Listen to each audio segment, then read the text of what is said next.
The humanitarian crisis in Gaza is spiraling. People on the ground are telling the media that things are getting harder every day. There's no food, no medicine, and no escape. Despite reports that nearly 100 trucks entered Gaza on Tuesday, the UN says aid is still not reaching civilians. Israeli officials say 93 trucks crossed the border, most carrying medical equipment. But according to the UN, their teams haven't been able to distribute the supplies. The aid is being dropped off at the Kerem Shalom crossing and left waiting for clearance. The UN says they waited hours for the green light to collect the goods. It never came. Other crossings remain closed or tightly controlled. Meanwhile, desperation grows. 15 people have been killed in Gaza since midnight in Israeli airstrikes, according to reports. 11 of those were in Jabalia, including a child. A nurse in southern Gaza told the media, and I quote, "My children are crying from hunger. I can't protect them from the bombs, the heat, or the starvation." End quote. The medical aid group Doctors Without Borders says the healthcare system is collapsing. Supplies are critically low, hospitals and homes are being targeted, and access to care is becoming impossible. The group says children are arriving with horrific third-degree burns and there's no pain medication. One father told the media, and I quote, "We are not well, not me, not my children," end quote.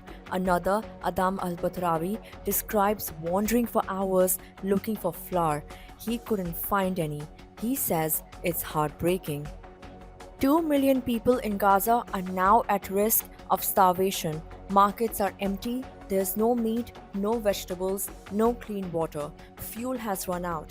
Even hospitals can't keep generators running.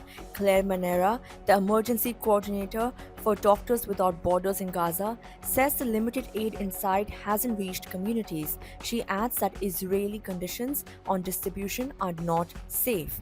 Israel says Hamas is to blame for both the war and the aid breakdown. Michael Kleiner of Netanyahu's Likud party told BBC Radio 4 that Hamas is hijacking aid convoys. He argues that Israel wants to ensure supplies go to civilians, not militants. Kleiner accuses critics of ignoring Hamas's role in prolonging the conflict, and he draws comparisons to World War II, asking if people would have sympathized with German civilians in bombed cities like Dresden. He says 58 hostages remain in Gaza, 23 may still be alive.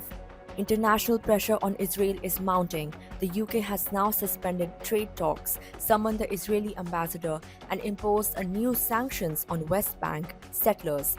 Former Israeli Prime Minister Ehud Olmert says pressure is building, but still not enough. He suggests US intervention could sway Netanyahu's government.